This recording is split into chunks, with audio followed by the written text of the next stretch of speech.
want answers? I think I'm entitled. You want answers? I want the truth. You can't handle the truth. We are the Mad Men of Masculinity.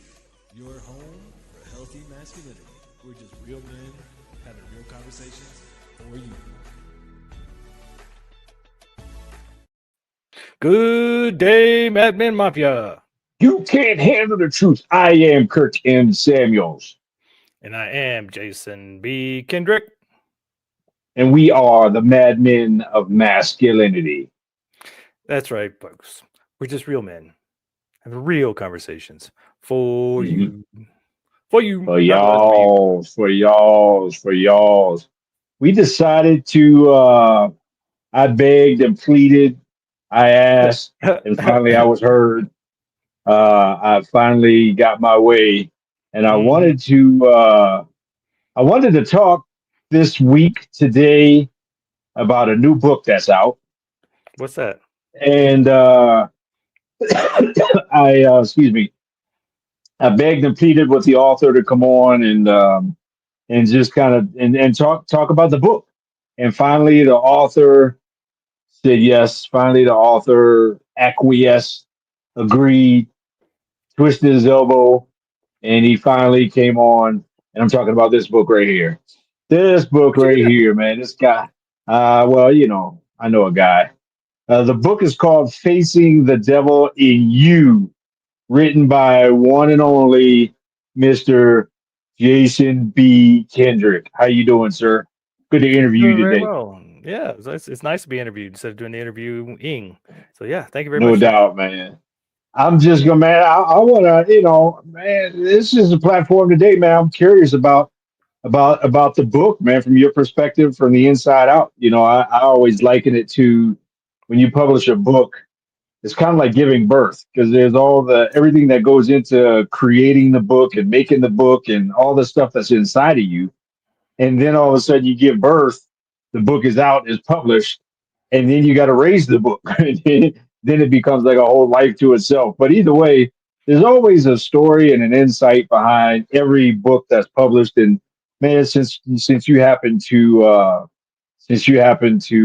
give birth to this new project, man, I figured it'd be a great opportunity to talk about it. Is that all right with you? Sounds good to me. I appreciate it because you're very correct, sir. Because you go through the labor, you go through all the gestation, you go through all the trimesters, you give birth to this thing, and you think, "Oh, I'm done," and then it's like, "Wait, no, you got to raise it. You got to do all the legwork. You got to do the promotion. You got to do those things." And doing something like this is really helpful because, in some ways, it just helps you to get your thoughts out, but also it helps you to realize that this is your baby and that you want other people to enjoy your baby and learn from it. And so, yeah, I mean, this book was over a decade long process, and to finally have it out and published is pretty amazing. But it's really just kind of my own experience through dealing with my own devils and shadows and demons, and what I learned from that, how I came to deal with them, how I learned to become sober and have sobriety and become much more self-loving and secure within myself by going through this process. And so, yeah, the title may be a little catching and turn some people off because they don't have anything to do with the devil. But I think in most cases, especially in my case, and I think for a lot of other people, once you accept, acknowledge, investigate, understand, and integrate that devil, that shadow, that inner child part of you, you will find a lot more power, a lot more presence, a lot more groundedness within your own life, and a lot more self-love and purpose, I think. Yeah. Man, I think it's gonna be cool to I want to pitch you just a few questions. Man, it's gonna be hard for you because you're used to interviewing people. And and so I'm just gonna pitch some stuff out to you, man. So don't go into interviewer mode, man. I want you to Okay. just be I'll be interviewing, the man. interviewee. All right. Just act like you're not good at interviewing people, man. Just let me do the I'll thinking. do my best. I'll do my best. The floor is yours, sir. Yeah. That being said, um, I'm sure you had a million other things to do in life, right? Besides write a book. So why'd you write the book? I mean, like, what was the conception of the embryo that led to the birth of this book? Like, what's your why? Well, it's all about trying to take what I've learned, what I've experienced, and helping others through that, and hopefully saving them some time, and in some ways, even helping myself, because the best way to learn something is to teach it. So I go through these processes, I go through my own life journey, I learn things, and now I really want to become a master of them. So I want to write about it, I want to teach it, I want to talk about it, because you can't really learn anything without really trying to teach it, because everybody has a different perspective, they have a different mindset, and hearing questions and other viewpoints from somebody really helps me to understand why I did this in the first place. Because yeah, I mean, for most of us, it's like I feel like I'm talking to myself. I'm just putting words down on paper. This is just my experience. Nobody wants to read this. Nobody wants to hear this. And then somebody will give you feedback, positive feedback. It's like, oh no, this really helped me, or I never thought of it that way. And so, in my own little way, I want to make some sort of impact in the universe and try to help some people do the same process that I went through to help myself, and hopefully to save them some time, gain some perspective of my own, even become a master of my own book and my own journey and theology around this work by helping and teaching other people through that modality. I firmly believe in surrounding oneself with different people that don't necessarily see the things the way you do. Sometimes, I mean, I think there is something to making sure that that you're not open to too many crazy influences in life. But I personally, man, to your point, I make it a habit to not just surround myself with people that think like me. I don't want my mindset to just be an echo chamber of my own biases, my own judgments, and my own opinions. So, I'm glad you kind of, threw that out there right out of the gate, man, because I do think, yeah, I'm secure enough in what I think and what I understand, my judgments, my beliefs, all those kinds of things. To hear other people's opinions and thoughts and perspectives, and to like keep the meat and spit out the bones kind of thing. But there's always something to learn, I think. And one of the problems that we have in this culture and society is that we don't want to hear other people's opinions. We don't want to hear other people's perspectives, and so but in that vein, just in the title is facing the devil in you, and coming back from coming from different perspectives and people's thoughts and beliefs and perspectives. I mean, what do you mean by the devil in some the proverbial antagonist maybe of the title? But what do you mean by that whole concept of what is the devil? I mean, who is the devil to that you're describing in this book? Well, the devil in the book, in the context I do, is just the negative side of life. We need contrast to have any kind of experience in life. And so most of us try to divide light and dark, good and bad. We try to divide these things. They're honestly, life has no intrinsic meaning. We give everything all the meaning it has for us. And so for a lot of us, our inner child, our addictions, our past programming, our belief systems, our traumas become the devil that runs our life subconsciously. And if we, and I know in my experience, I thought I was a victim of this thing. I thought I was a victim to this devil in my life that was causing me to be an alcoholic, that was causing me to be addicted to pornography and sex. It was causing me to have all these issues, that was sabotaging my life in the direction I wanted it to go. I wanted to go this way, but I wanted to allow myself to go that way because of the beliefs I had and a lot of these subconscious triggers and patterns I had going on. And it wasn't until I started to dig into, well, what is this devil that's running my life? Where does it come from and why is it there? And I got into the shadow work. I got into the inner child work. I started to realize that for most of us, what we think is this big bad horn devil that's out for our soul is really just a inner child part of us that's doing the best it can to protect us, but it's using an outmoded philosophy and outmoded technique. It's using, something that might have worked as a child, but doesn't work as an adult. And so we have a lot of folks who are very talented, who are very capable, but they keep self-sabotaging because they haven't actually looked deeper and looked into the face of their own devil, looked into the face of that shadow and realized it's not this big, bad, red horned devil that's, fire and brimstone. It's actually just a little child inner part of you that's traumatized and doing the best it can to survive and protect you in the only way it knows how. And so Mm. I use the term devil because it's contradictory, it's attention catching, and also because in a lot of ways, if we learn to accept our own devils, demons, shadow, we become a more holistic being. We become more grounded, because like anything else, anything you shame or hide from, addiction hides in the secrets. You're a lot of the things that you want to heal and get better from, if you don't expose it, if you don't express it, if you don't investigate it, it's just going to fester and make your life worse. So every one of us has a devil, and you and I both have our own devils we've dealt with, whether it's addiction, um, suicidal ideations, whether it's just bankruptcy or relationships. Each one of these things could be termed a devil, and so the term devil is any negative thing that's running your life that you don't want to. So is the enemy in me? I would assume so, yes, because for most of us, it's not something outside of us that's running our lives or ruining our lives. It's something within us that we're allowing to, because we are too afraid of acknowledging, accepting, and investigating what is this part of me that thinks I'm worthless or not worth enough or unlovable. There's some part of you. And of course, when you have that part of you and you have that belief system, you attract those things. You put yourself in positions to be around those people that resonate with that or exacerbate that same thing. And so you're like, oh, see, I'm a victim of that. It's not me, it's that. But you don't realize the part you're playing, and a lot of times it's just the acceptance. You have that belief system within you that I'm not good enough, I'm not lovable. So this partner resonates with that. This guy who wants to abuse me resonates with that. This partner wants to steal my money and run away and not love me. Well, that resonates with this thought pattern I have, the subconscious thought pattern, which is the devil within you, is that shadow side within you that's running your life that you don't want to be aware of.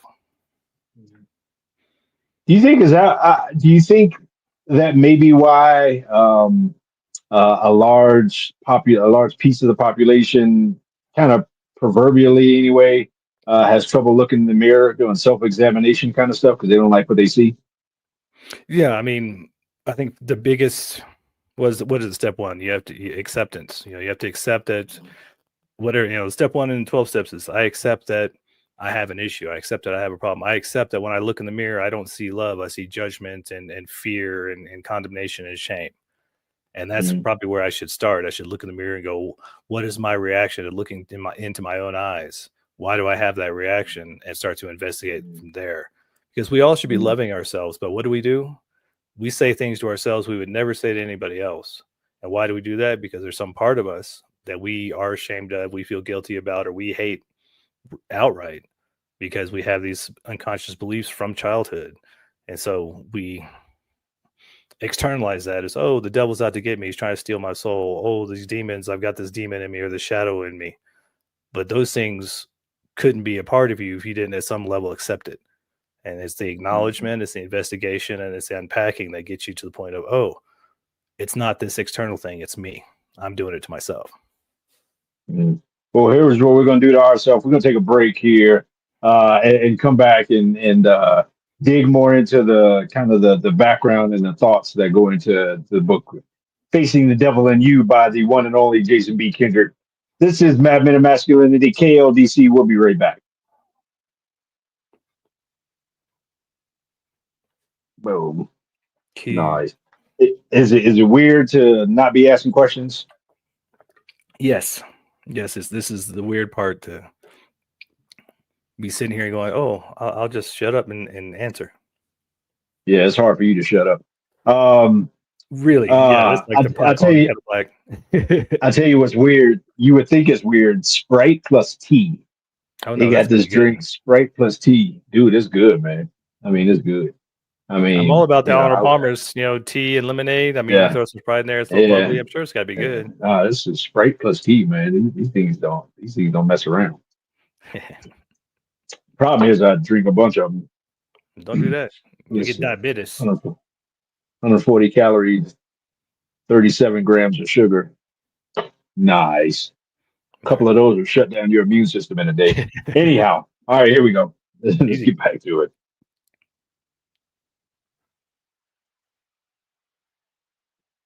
We're back. The Madmen of Masculinity on KLDC, 1220 AM in the Mile High City and on the interwebs. everywhere. Everywhere. Your I know. boys be doing it to it, man, doing our thing, man. And Yeah, this is today, a weird one, man. I'm getting interviewed. This is weird for me. today the asker is now the answerer. And we are kind of digging into Facing the Devil in You by the one and only Mr. Jason B. Kendrick. Um, and yeah, we're just talking about, man, the enemy being envy. And that's man, that's a scary thing for a lot of people, because it's real easy when you point the finger at the other person in the relationship, or when you point the finger at the other political party, or when you point the finger at your parents or your whomever. But ultimately, when it comes down to it, I firmly believe, I'm with you on that one. I firmly believe that, man, if you want to start changing the world, start in the mirror. Yeah. Yeah, it's something that, I mean, you asked me in the first segment about why I wrote it, and it's just kind of my journey. I spent 30 years as a functioning alcoholic. I was addicted to sex and pornography, and some of those things rear their ugly heads occasionally, but for the most part now, I'm very grounded in the fact that I don't need those things to soothe anymore. And it's really, I did all this personal development. I did a lot of therapy. I mean, not as much as some people, more than a lot of people, but what came down to is that I would do all this personal development. I'd see people getting their breakthroughs. I would go to therapy and see people having their breakthroughs and healing their lives and going, well, I guess there's something just really wrong with me because this stuff's just Mm, not working. And then it wasn't until I got to internal family system and got into internal family work or into inner child work and really dug down into, well, where does this stuff come from? Why do I have this self-sabotage streak? Why do I have this need to feel like I need to soothe myself? And why do I feel like this need to demonize myself and feel ashamed of myself? And when I really dug down deep, it was these small inner child parts of me that had been traumatized from the way I grew up, from my parents. Well-meaning parents a lot of times can traumatize children because they're passing on what they got in their childhood. They're passing down the trauma that they received. A lot of times they don't realize what they say or what they do that can traumatize a child. And sometimes I think it's very hard for parents to, try to be perfect. It's like your kid's gonna be traumatized one way or the other, but a lot of times if you can be open and honest and allow them to express themselves, and you can work through it together. But in my experience, it was all on me. I learned to isolate and to be on my own. And so after all these years of trying to fix myself and go and spending all these thousands of dollars and thousands of hours to do all this personal development and therapy and all these things, it wasn't until I got into internal family system and inner child work that I was really like, oh, that's what's running my life. That's why I feel so ashamed. That's why feel the need to soothe with alcohol and sex and drugs and all these different things. mm, And mm, now it's almost to the day, a year sober, and feeling a lot more like myself and a lot more grounded because I feel a lot more love and compassion for myself, whereas before I felt a lot of hatred and shame. mm. When you talk about like parental issues, I don't want to put words in your mouth, but like if it's a trauma, anything, or maybe different experiences that we've had that come through our parents, that came through their parents, that came through their parents, and a lot of us can pass down to our kids and those kind of things. Sounds like, I mean, do you think there's some measure of these maybe good, but also maybe negative cycles that we just kind of perpetuate, or even live throughout our whole life? I believe so. I mean, there's the whole, the sins of the father passed down for 7 generations thing. And I think that's because we're unaware. And I know in my experience, it wasn't like my parents were evil or mean. They were just doing the best they could. But because of how they grew up, there was not a lot of emotional intimacy. There was not a lot of, how are you doing and how are you feeling? It was like, you're fed, you got a roof over your head, your clothes. What else do you need? I got work to do. I'm busy. And so being the only child, I was on my own a lot.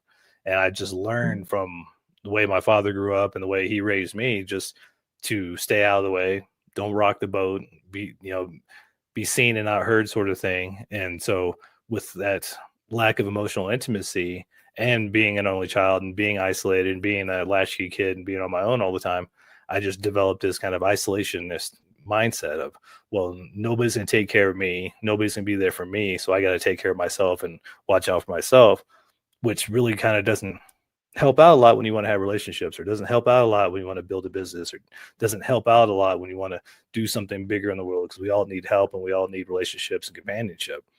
And throughout the years, I just kept developing coping mechanisms. Instead of finding out what the issue was and why I do that, I was just masking it, stuffing it, and soothing it with alcohol and drugs and partying, which most of us do.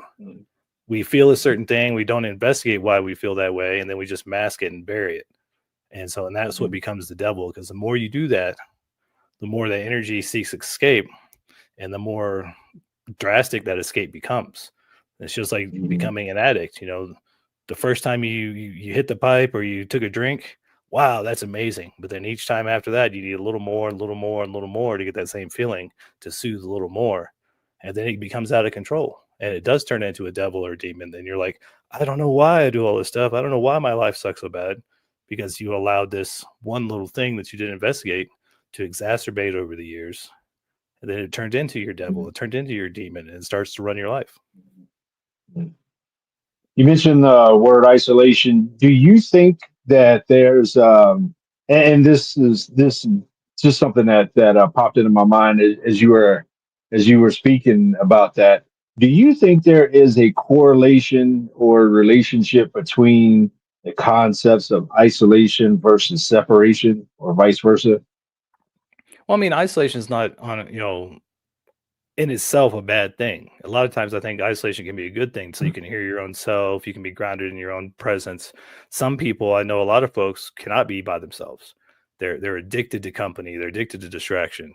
But I think when it comes to personal separation, like separation from yourself, that's a lot bigger. It's almost to the point of like, isolation from the family unit. When you feel like you're separated from the world, you feel like you're even separated from yourself. That's a bigger issue than just isolation. Isolation just, you can be by yourself, but of course we're communal beings. We're all about relationships. So too much isolation, even if it's good isolation, quote unquote, can be bad. Just like too much separation. But the biggest isolation, the biggest separation I think most of us are dealing with, that we need therapy and counseling and stuff for, is isolation and separation from ourselves. We're so ashamed of and feel less worthy of love and companionship and all these good things in life that we tend to stuff and soothe and use whatever we can to medicate the pain away. And each time we do that, I think we isolate more, separate more from our core self.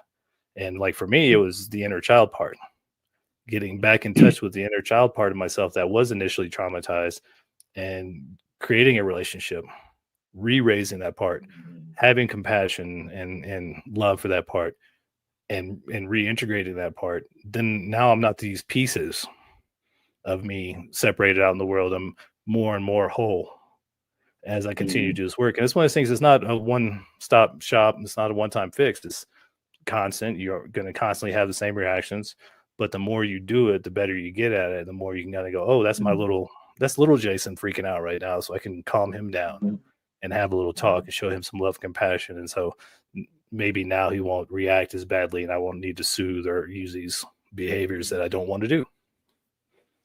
I want to get to the inner child stuff, but before that, I want to. There's something I think from a man perspective, masculine perspective anyway, in our culture, that could use like a minute or two of exploration. And so I want to get your take on the difference between a man being alone and a man being lonely. I think for most men, alone is not bad. I mean, alone is good. That's when you can find your foundation as who you are. You know your strengths, you know your weaknesses. But being lonely is just being separated and not feeling like you're a part of something. There's nothing wrong with being by yourself. But if you're, and that's true too, even in a group, there's a lot of folks, I know I had this experience a lot in my life, was that I could be in the middle of a party. I could be in the middle of a crowd and still feel lonely. I didn't feel connected to anybody around me. I didn't feel like I belonged. I didn't feel like I was part of the group, if it will. And so I think lonely is a lack of connection with self, and then which exacerbates into a lack of connection with others. And so like anything else, like you said, you must first start in the mirror. do I feel comfortable on my own? Do I like the person I see in the mirror? Do I feel happy and loving towards myself? Because that will make you feel like you belong no matter where you are. If you Mhm. have self love and compassion for yourself, then no matter whether you're by yourself or in a crowd of millions, you'll still feel like you belong. Yeah. And what I hate is whenever the news flash comes across your feed or timeline or cell phone or headline on TV that there was some kind of mass, uh, I don't know how to say it without flagging it, but some mass incident where a Incident. lot of people were terminally hurt. Put it that way. Y'all know what I'm talking about.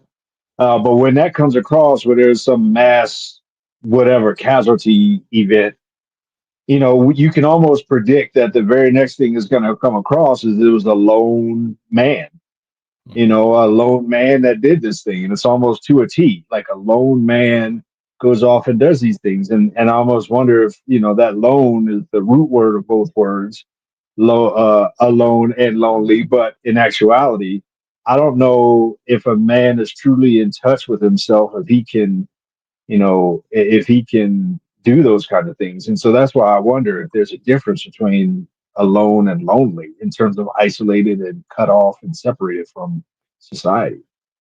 Yeah, I believe there's a lot of work that needs to be done for men nowadays to get them reintegrated with themselves and and back in touch with who they are, the little boy with inside them that's screaming for love and compassion and affection. Because if they had that relationship, if they didn't feel so lonely, isolated, and separate from that part of themselves, that core part of themselves, I doubt they would do these things. But like most things that we deal with in this society today, it starts off with this, oh, there's this incident, there's this trauma with my inner child self, but I don't want to deal with that, or we don't talk about that in my family. So then that gets stuffed away, and then it starts to rot and um, turn into this bigger thing. It just grows like the snowball effect. It just keeps getting bigger and exacerbating and getting bigger, and then it turns into lashing out because now instead of looking inward, we're looking outward. Why? Where is this pain coming from? Why do I feel this pain? Oh, it must be their fault. It must be this group's fault or this societal person's fault or this thing's fault. It's not my fault because I don't want to look at myself. And so for most men nowadays, I think getting back in touch with our inner child, getting back in touch with that small part of ourselves that is the core of who we are, will help us in so many ways, but in a lot of ways just to be more loving of self, more grounded, more foundational, and to feel less isolated alone. Because I mean, if you feel whole within yourself, whether you're with people or not, you're still going to feel better and feel more like you belong than if you didn't. Because what you never hear, like literally never hear, is guys that do that kind of stuff play golf with buddies the weekend before. Yeah. You never hear guys that do that kind of stuff was at their monthly men's group meetup a couple weeks ago or a week ago or this week.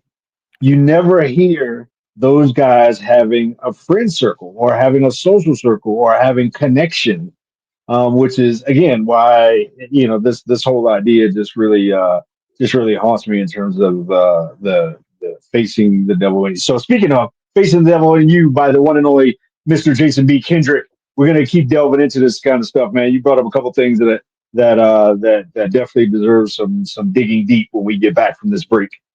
Madmen and Masculinity, KLDC will be right back.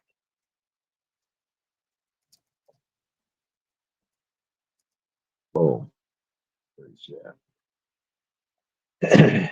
man, I'm telling you, yeah.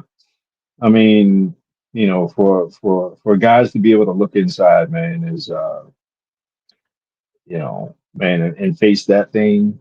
That thing is the destructive thing that we all gotta. That's the bridge we all gotta cross. It's so huge. And it's, I mean, we should talk more about how being in groups really helps with that because, you get isolated, you think you're the only one, and then you start to make it worse and worse and worse versus Yeah, talking with guys and be like, oh, it's not just me. yeah, yeah. I want to hit that in the fourth segment, for sure. I want to talk about this inner child stuff. Yeah. Uh, all right, here we go. All right.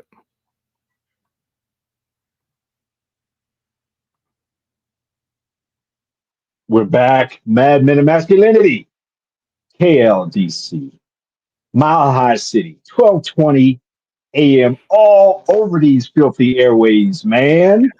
Up here in the mile high up in the altitude, man. Altitude where we got, thin air and some smoky air at the same time, if you know what I'm talking about in Colorado. It is what it is, man. You drive down the street, it's just Colorado, man. Mile high has a couple different meanings around here. Um that's a weird tangent but anyhow, we're Squirrel. getting I don't know where that came from, other than that could be somebody's devil, man, that they need to face. Mhm. Facing the Devil in You by the one and only Mr. JCB Kendrick. And we're digging into some of this stuff, man. We brought up a minute ago the idea of the inner child. I once told somebody, I don't remember who it was, that when I realized that my adult me has been the man that's been trying to protect the little boy that was abandoned, neglected, and abused back in the day. Once I realized that, half of my motivation was just protecting him, I realized, man, if you heal the boy, I think that's a quote, matter of fact. If you heal the boy, you create the man, or Yeah. something like that. I'm gonna look Yeah. that up. But man, just that. What's your take on the whole inner child concept? Well, for me, that was the key. That was you're looking for the core, the seed, the one thing that is causing all these issues. And for me, it was that isolated, lonely inner child. My father being critical like he was because his parents were critical and he didn't feel worthy enough or have the self-love. And so his form of parenting was very critical. And so I learned to isolate and to hide and to be sneaky because as long as dad doesn't see me and I don't catch his attention, I'm cool. And so a lot of those critical moments, a lot of those things where, I would come up with some idea, kids have dreams and goals and things they want. I remember asking once because he was a private pilot. It's like, oh, I want to be a pilot. And instead of being like, hey, son, it's a lot of work. It's a lot of studying. I think I was 12 at the time. He took like this phone book size. Yeah. Kids, a phone book is a very big book that used to have phone numbers in it, but it was phone book size. I mean, it was huge book, and dropped it on the table from me. He's like, there you go. That's what you have to read. That's what you have to study. That's what you have to learn if you want to be a pilot. And at 12 years old, I was like, I'm good. That's way too much work. I don't want to do none of that. But those things like that, where he was in his own way, either trying to inspire me or just trying to give me a reality check of the world, caused me to be traumatized and to think less of myself, caused me to develop these patterns of soothing and addiction and stuff because I didn't feel good enough about myself because, well, if dad doesn't like me, then there must be something wrong with me. But as I've gotten older, I've realized that that was just his way of dealing with his own stuff. And then he passed down his stuff to me. And so, like any man nowadays, it's incumbent upon us to realize it's not up to dad anymore. And like in my case, in your case, dad's gone. Can't blame him anymore. It's up to us to fix it. So you got to do the inner child work and dig into, because what's really interesting to me and what I found in my own process is that this big bad devil, this shadow, this demon that I've been fighting for 30 years was just this little part of me that just wanted some love and attention, but I was too busy soothing and distracting myself instead of investigating and digging out and going deep and finding out, well, why am I that way and what's causing this?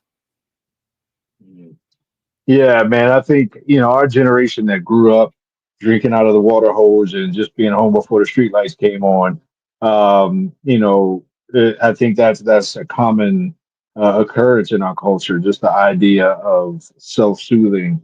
Um, you know, and not only that, but what we got from our parents was, some of it was an extension of theirs. Yeah, when I look back at my dad, to your point, man, I can get exactly what you're saying, because he was abused in a whole lot of different ways growing up, and so that's not an excuse. But to me, it helps me humanize him, as opposed to demonize him. And it also helps me point in the mirror and say, okay, well, okay, I can't do anything about that in the past. I can't do anything about him, but I sure enough can do something about, you know, making sure the buck stops here and making sure I heal that inner child. But so when you talk about that inner child and the healing of that inner child, I mean, where does that begin? Like, how does somebody do that? Well, the internal family system model, which is the one that worked for me, you have to understand that there's pieces and parts of us. There's another therapist that called it part system reintegration. But within us, there's lots of parts and pieces. And if you ever stop and listen to the voices in your head, one sounds like dad, one sounds like mom, one sounds like somebody else. And you have all these different voices in your head, all trying to say different things or trying to protect you or do good by you with their own version. That's the internal family system. That's the internal family. And so you have to start to look into, first, you start by, what is it I'm struggling with? What is it I'm trying to soothe? What, is it not feeling enough? Is it not feeling lovable? And then you start to peel back those layers and start to dig in. Well, start asking questions. Well, why don't I? Where's that coming from? And what you tend to do is run into what we call managers and firefighters. There's a part of you that once that inner child part broke off, we call those exiles.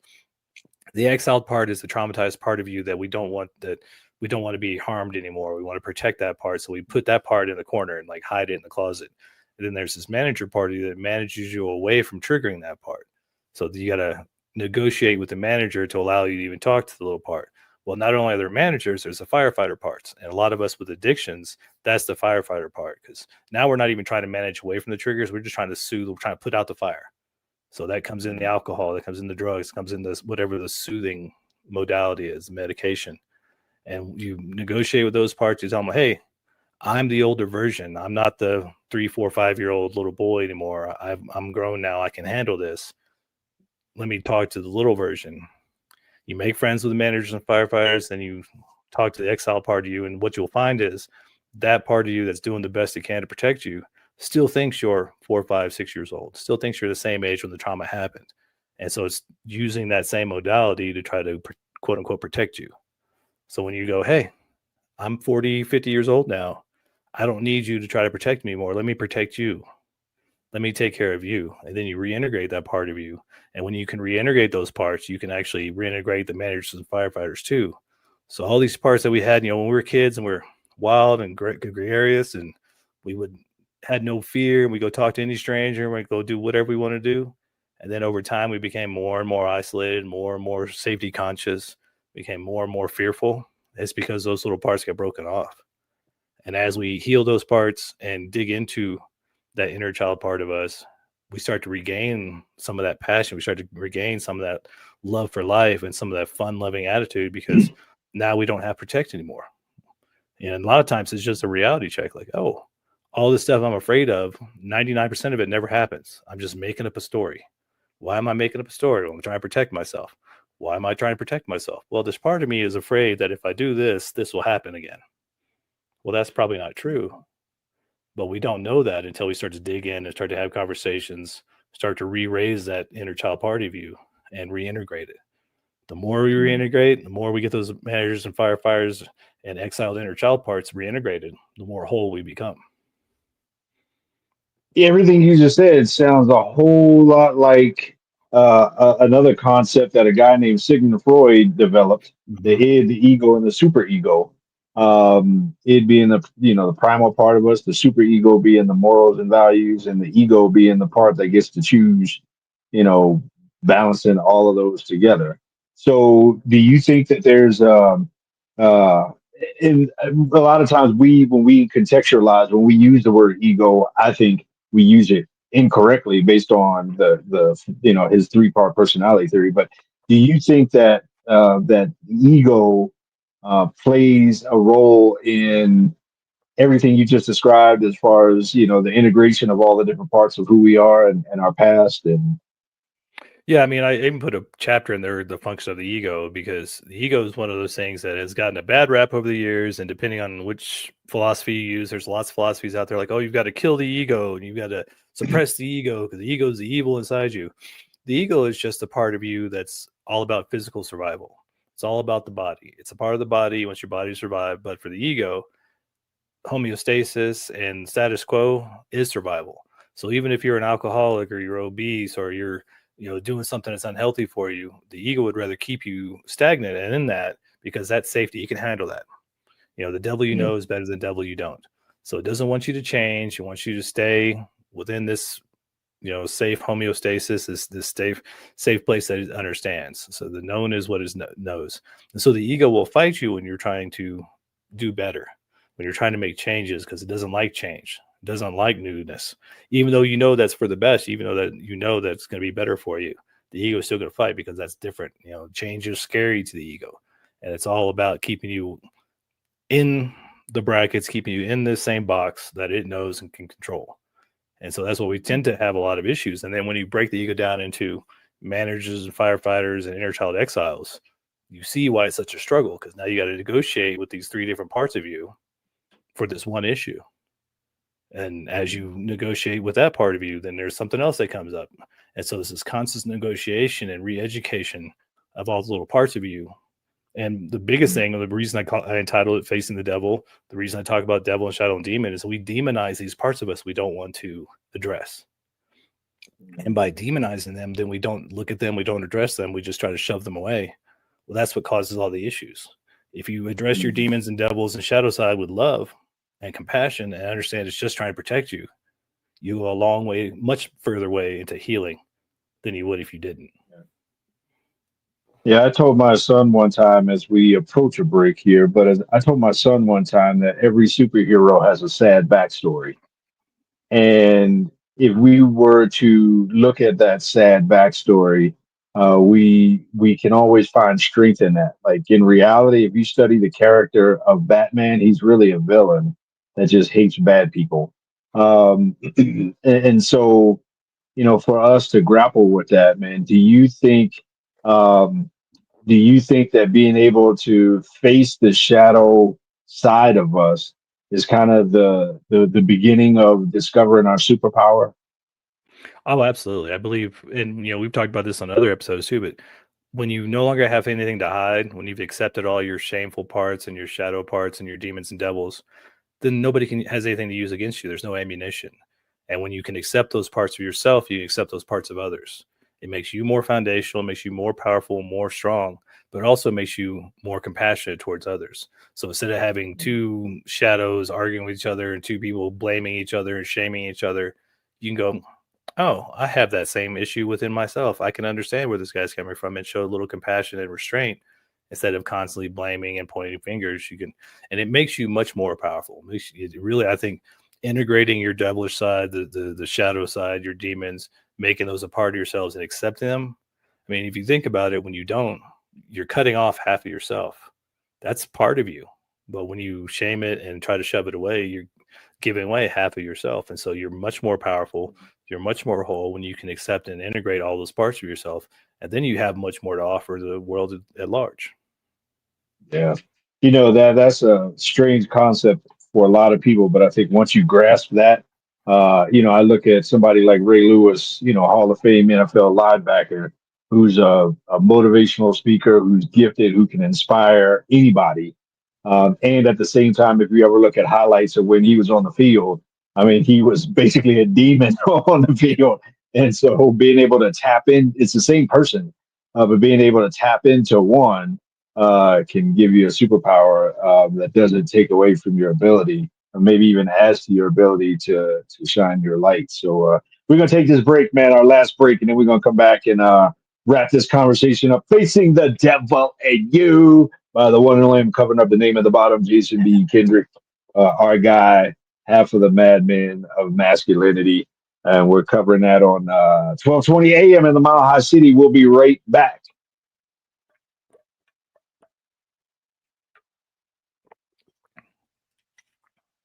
Boom.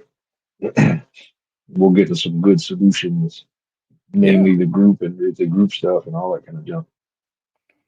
Yeah. Nice. Yeah, the last part of the book I put in my 5-6 steps of really digging into it. But yeah, man, I mean that's a weird concept for a lot of guys to grasp, but yeah. Well, I mean, it's like even when Jordan you're able Peterson to says, when he's talking about, a dangerous man, a good man is a dangerous man that has it under control. It's kind of the same thing. Yeah. You have the demon under control and you use it for good. Yeah. Yeah, absolutely. And like I said, man, if you look at all of those superheroes, man, the superhero in them, that alter ego, the superhero in them comes out when times get tough. And they can use that the pain, the hurt, the disappointment, the neglect, all those kinds of things that happen to them to make them into a superhero for good. So yeah, that's good stuff. All right, let's wrap this joint All up. right. All right, cool. Here we go.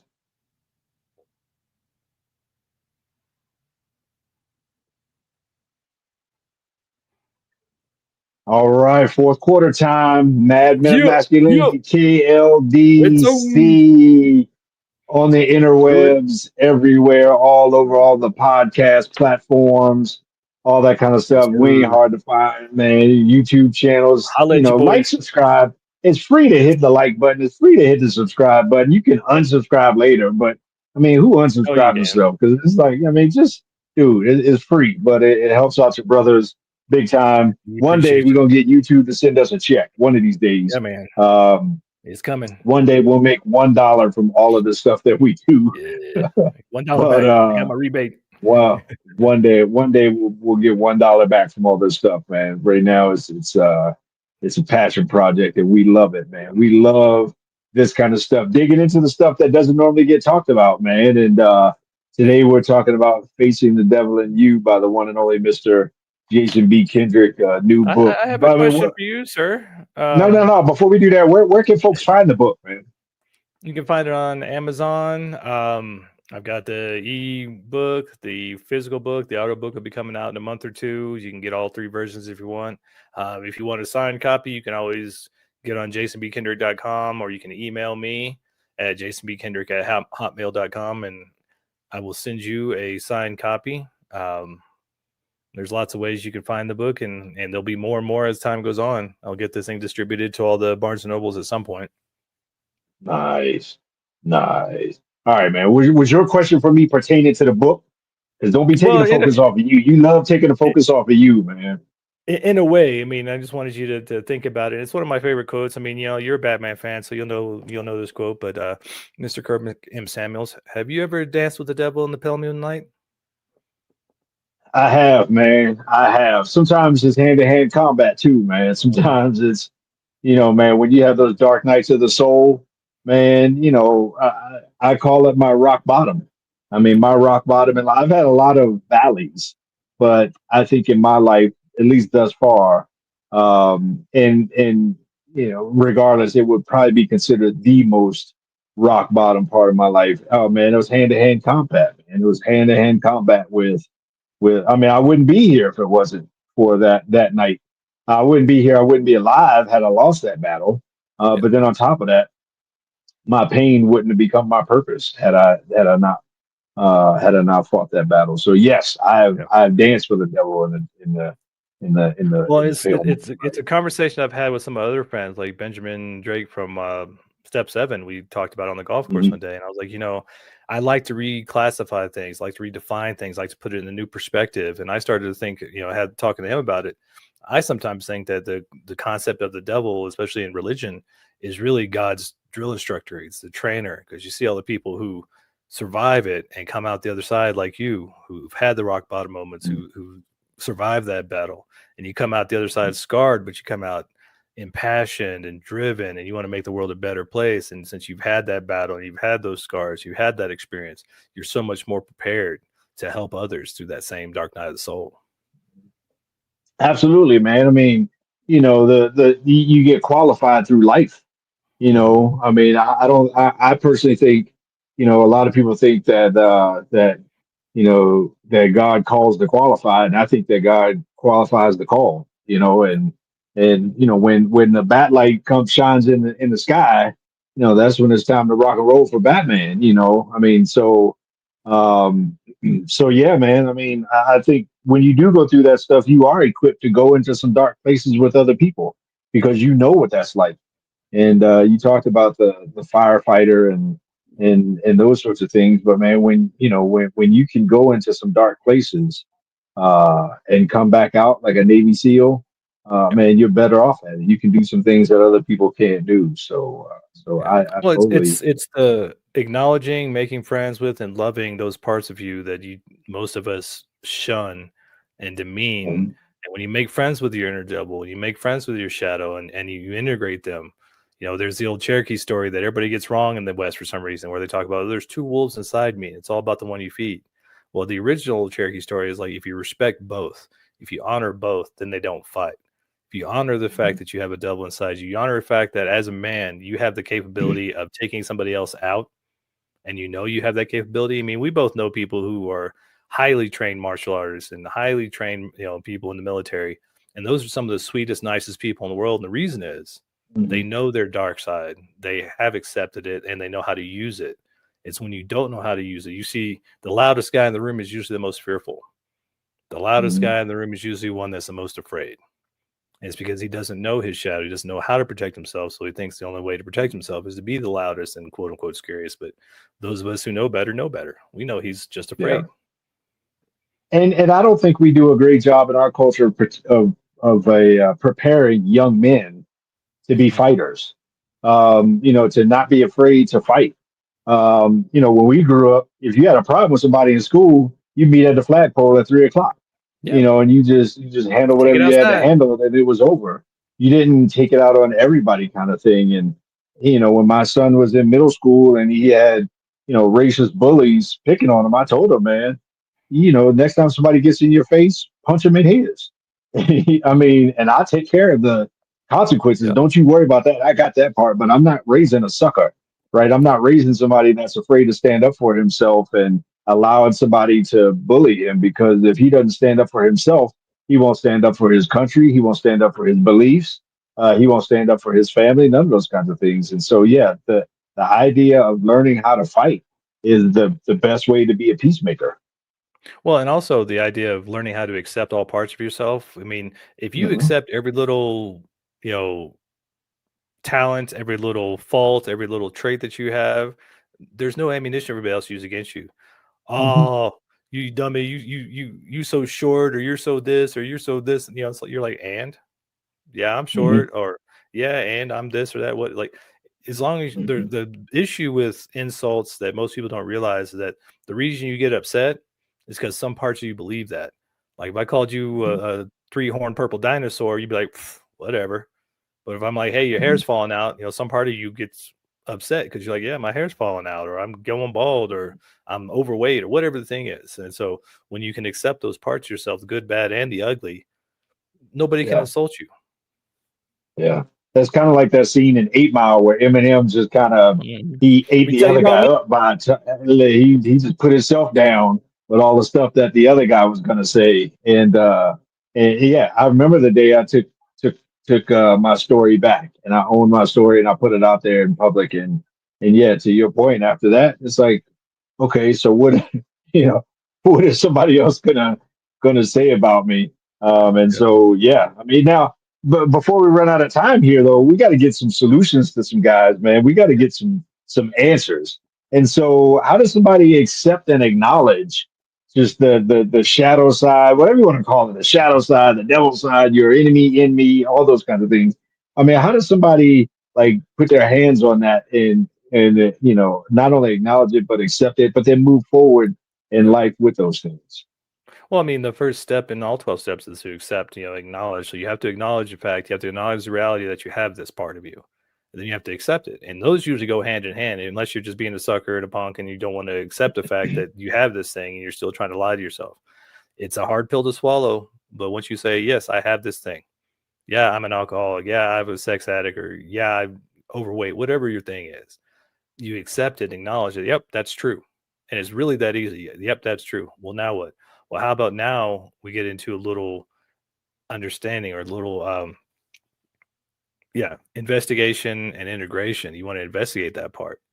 You investigate, well, why do I feel that way? Why do I have this thing? And as you investigate that part, you'll uncover the inner child part. You'll uncover the traumas. You'll uncover the stories that you have within you, and then you integrate those parts. You don't keep them separate from you. You integrate, like, and own that. And then when you get to understanding, okay, now I've investigated and integrated. I know where it comes from. I've owned that part. I've reintegrated that within myself. Now I understand it. Once you have understanding, then you can utilize it. Now you can utilize what used to be faults to be your strengths, to make you the bulletproof Superman that nobody can harm you now because you own those things. And now you can help others with those same issues without judgment, with compassion, with love, because you're bulletproof now. Nobody can hurt you because you own your stuff. And now you can help somebody else own their stuff. man. And then and then from there, that is a very empowering place to be, if I may. I mean, if I could, if I could give a positive judgment, I guess you could say, to everything you just said. It's empowering when you can be that way, man. When you can walk around in confidence. Do you think part of that is having a solid foundation of friendships and relationships, and for men, other men in your life? Well, I mean, sure, anybody can do stuff on their own, but if you want to, what's the old saying? You want to go fast, go alone. You want to go far, go together. It's much easier and it's much more impactful, and it'll make you feel much better about yourself if you're doing this work with other people. Because when you got guys around you who will probably do it with you, because we as men, we learn shoulder to shoulder, we bond shoulder to shoulder, we're in the trenches together. If you got guys around you and you're struggling with something, but you're talking to your guys about it, they're going to be honest with you because you've been brave enough to be honest with them. They will tell you what they're struggling with, and you can struggle together. You build those muscles together, you build that bond together, you build that love together. Having guys around you makes your life that much easier. You'll progress that much further, and you will have a much more impactful life by having a group of guys around you. Mm. So I mean, how do guys get a group of guys around them? Well, there's a couple places you can go. We advocate Be Men, bemen.org, because we're both on the board. We love Be Men. We love Zach and the guys. We love putting on our men's summit every year. If you're not in the Denver area, if Be Men doesn't sound like your thing, there's, the Order of Men, there's the Mankind Project, there's your church, there's your counselors, there's your therapists, there's the basketball team, the golf team. There's always some club somewhere. Get out of your house, get off your couch, put the Cheetos down, go outside and hang out with some other guys. And that will lead you down the path to generating a group, a squad, a crew, a gang, whatever you want to call it. But you got to get out of the house and get off the couch. Yeah. I firmly believe, and this is something I say all the time, that I don't know that a man is fully ready for an intimate relationship with a woman until he can be in a non-sexual intimate relationship with a man, with other men. In other words, to be able to share life, walk through life, open up with, be vulnerable with, all those kinds of things with other men in a safe environment. Like I said, none of these lone men that go out and do all these crazy things to, mass casualties, none of them played golf last weekend with their buddies. And none of them was on the softball team, and hit a home run last weekend or whatever. None of them are in a social group of social people, and so I mean, this is something that's vitally important, man. So, what kind of closing thoughts you got for "Facing the Devil in You" Hmm. by Jason Well, B. Kendrick? What kind of closing thoughts you got? first and foremost, pick up your copy, share it with your friends. And if you are dealing with something, if you're struggling with something, there's some part of you that needs healing, needs love, needs compassion. And that's the devil in you, that's the shadow in you, that's the demon in you. But once you realize that underneath that devil mask, underneath the shadow, underneath all that bravado, it's just a small part of you that just needs love and attention and needs to be reintegrated and reparented by you. It's not that hard, it's not that difficult. It just takes a little bit of courage. And there's guys around you that can help if you just get brave enough to say, hey, I need help. We're those guys. We'd love you. "Facing the Devil in You" by the one and only Mr. Jason B. Kendrick, our guy. I mean, man, that's the book we're talking about today. Go check it out, Amazon. Check him out. Reach out to him. He'll send you a personalized copy. Pretty sure if you ask him nice enough, he'll find a way to make that happen. This is Kirk and Samuels and Jason B. Kendrick. Did Yes, I cut sir. you off? No, you're good. Right on. Madman of Masculinity. Holler at your boys. Check out our YouTube, Facebook, all that kind of stuff. And hit like, subscribe. It don't cost you nothing. Don't be a chump. For real. We will holler at y'all next time. And until then, you're madmen. We are OUT Out. out.